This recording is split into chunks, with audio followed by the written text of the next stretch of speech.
நம்ம சேனல்லேருந்து தொடர்ந்தாப்புல நீங்கள் வீடியோக்களை பார்க்க நினச்சிங்கன்னா நம்ம சேனலை சப்ஸ்கிரைப் பண்ணுங்க. சப்ஸ்கிரைப் பண்ணுங்க. கீழே பெல் சிம்பிள் இருக்கும், அதையும் கிளிக் பண்ணுங்க.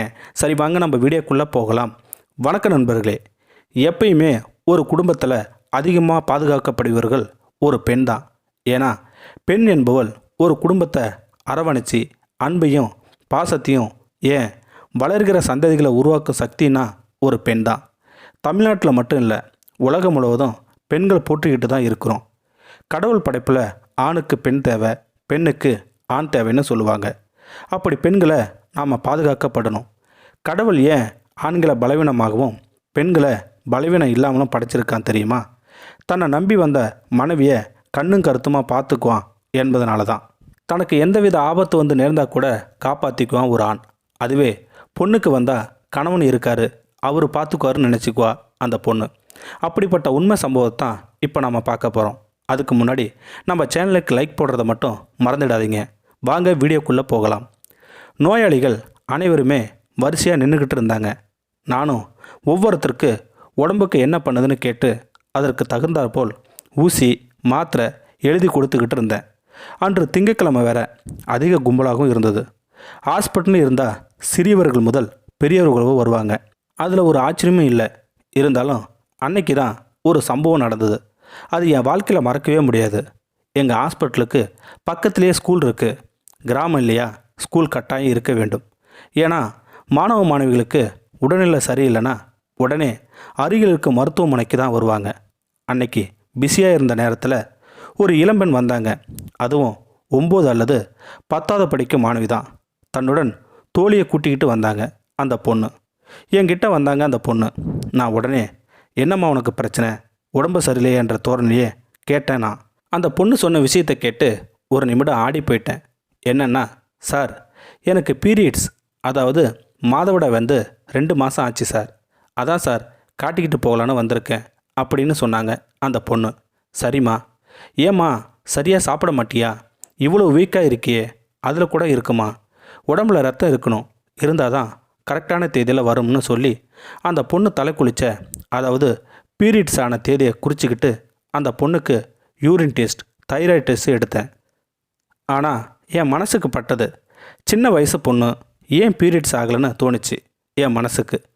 ஏம்மா அம்மா கூட வரலையான்னு கேட்டேன். இல்லை சார், என் ஃப்ரெண்டு கூட வந்திருக்கேன் சார்னு சொன்னான் அந்த பொண்ணு. அப்போது தான் அந்த பொண்ணுக்கு எடுத்த டெஸ்ட்டு வந்தது. தன்னுடன் பணிபுரியும் டாக்டர் கொண்டு வந்தார். முதல்ல யூரின் டெஸ்ட் ப்ரெக்னன்சி கார்டில் டெஸ்ட் பண்ணாங்க.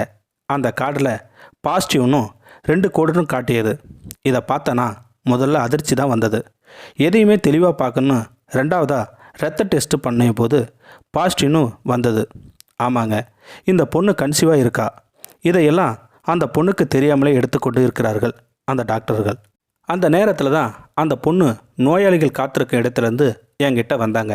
சார், என்ன சார், எனக்கு பிரச்சனை ஒன்றும் இல்லையே என அந்த பொண்ணு கேட்டா. அப்போ தான் என் மனசுக்கு பட்டது, இந்த பொண்ணுக்கு வயசு 14 தான் ஆகுது. 1, இந்த பொண்ணுக்கு தெரியாமல் நடந்த சம்பவமாக தான் இருக்கணும். 2, தெரிஞ்ச தவறு நடந்திருக்கணும்.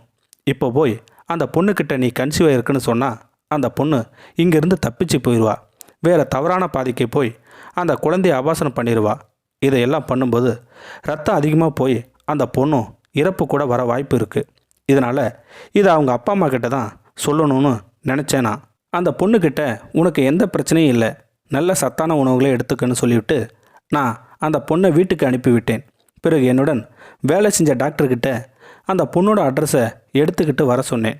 ஏன்னா இந்த சம்பவத்தை சொன்னால் கூட வந்த தோழிக்கு கூட தெரியும். இதனால் அந்த பொண்ணோட வாழ்க்கை கெட்டு போகும். அதுக்கு முன்னால் இதை தெரியாமல் சரி செய்யணும்னு நான் நினச்சேன்.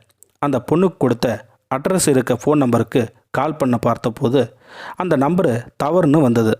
போலியான அட்ரஸை கொடுத்துருக்கான்னு புரிஞ்சுக்கிட்டேன். நான் இதை எப்படி தெரியப்படுத்தணும் யோசிச்சுட்டு இருக்கும்போது தான் 3 நாட்கள் போச்சு.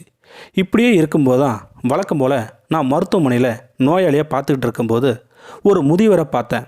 அவரை ஏன் சொல்கிறேன்னா, நான் அந்த பொண்ணை செக் பண்ணிகிட்டு இருக்கும்போது அந்த முதியவர் ஆண் வரிசையில் நின்றுக்கிட்டு இருக்கும்போது கத்திக்கிட்டே இருந்தார். நான் சொன்னேன், ஐயா நீங்கள் தினந்தோறும் வரீங்க, இந்த பொண்ணை செக் பண்ணிவிட்டு வரனே அப்படின்னு சொன்னேன் அந்த முதியவர்கிட்ட.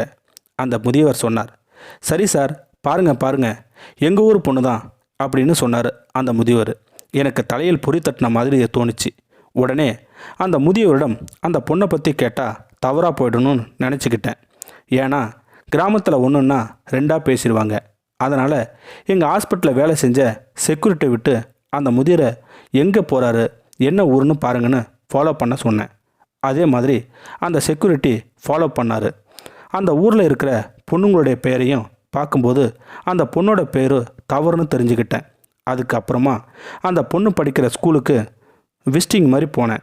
மாணவ மாணவிகளோட பெயரை ஓட்டர் லிஸ்ட்டு மாதிரி நானே ஒரு ஃபேக்கப்பை ரெடி பண்ணி அவங்கள்ட்ட பேரை வாங்கினேன். அப்போது தான் அந்த பொண்ணு பேரை கொடுக்கறதுக்காக வந்தாங்க. அந்த பொண்ணு எனக்கு தெரிஞ்ச மாதிரியே நான் காமிச்சிக்கல.